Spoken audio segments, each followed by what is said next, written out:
अकबर के महल में कई कीमती सजावट की वस्तुएं थीं, लेकिन एक गुलदस्ते से अकबर को खास लगाव था। इस गुलदस्ते को अकबर हमेशा अपनी पलंग के पास रखवाते थे। एक दिन अचानक महाराज अकबर का कमरा साफ करते हुए उनके सेवक से वह गुलदस्ता टूट गया। सेवक ने घबराकर उस गुलदस्ते को जोड़ने की बहुत कोशिश की, लेकिन नाकाम रहा। हार कर उसने टूटा गुलदस्ता कूड़ेदान में फेंक दिया और दुआ करने लगा कि राजा को इस बारे में कुछ पता न चले। कुछ देर बाद महाराज अकबर जब महल लौटे तो उन्होंने देखा कि उनका प्रिय गुलदस्ता अपनी जगह पर नहीं है। राजा ने सेवक से उस गुलदस्ते के बारे में पूछा तो सेवक डर के मारे कांपने लगा। सेवक को जल्दी में कोई अच्छा बहाना नहीं सूझा, तो उसने कहा कि महाराज, उस गुलदस्ते को मैं अपने घर ले गया हूँ ताकि अच्छे से साफ कर सकूं। ये सुनते ही अकबर बोले, मुझे तुरंत वो गुलदस्ता लाकर दो। अब सेवक के पास बचने का कोई रास्ता नहीं था। सेवक ने महाराज अकबर को सच बता दिया कि वो गुलदस्ता टूट चुका है। ये सुनकर राजा आग बबूला हो गए। क्रोध में राजा ने उस सेवक को फांसी की सजा सुना दी। राजा ने कहा, झूठ मैं बर्दाश्त नहीं करता हूँ। जब गुलदस्ता टूट ही गया था तो झूठ बोलने की क्या जरूरत थी। अगले दिन इस घटना के बारे में जब सभा में जिक्र हुआ तो बीरबल ने इस बात का विरोध किया। बीरबल बोले कि झूठ हर व्यक्ति कभी न कभी बोलता ही है।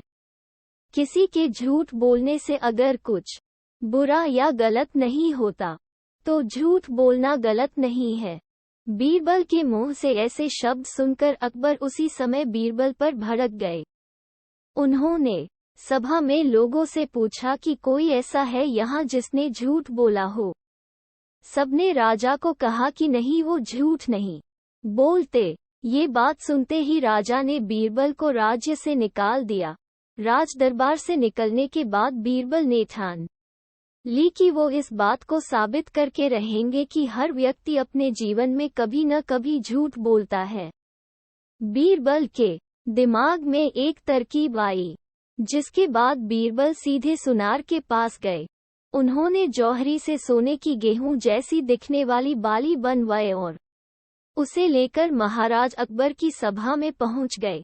अकबर ने जैसे ही बीरबल को सभा में देखा तो पूछा कि अब तुम यहाँ क्यों आए हो। बीरबल बोले, जहांपनाह, आज ऐसा चमत्कार होगा जो किसी ने कभी नहीं देखा होगा। बस आपको मेरी पूरी बात सुननी होगी। राजा अकबर और सभी सभापतियों की जिज्ञासा बढ़ गई और राजा ने बीरबल को अपनी बात कहने की अनुमति दे दी। बीरबल बोले, आज मुझे रास्ते में एक सिद्ध पुरुष के दर्शन हुए। उन्होंने मुझे ये सोने से बनी गेहूं की बाली दी है और कहा कि इसे जिस भी खेत में लगाओगे वहां सोने की फसल उगेगी। अब इसे लगाने के लिए मुझे आपके राज्य में थोड़ी सी जमीन चाहिए। राजा ने कहा, ये तो बहुत अच्छी बात है, चलो हम तुम्हें जमीन दिला देते हैं। अब बीरबल कहने लगे कि मैं चाहता हूँ कि पूरा राज दरबार यह चमत्कार देखे।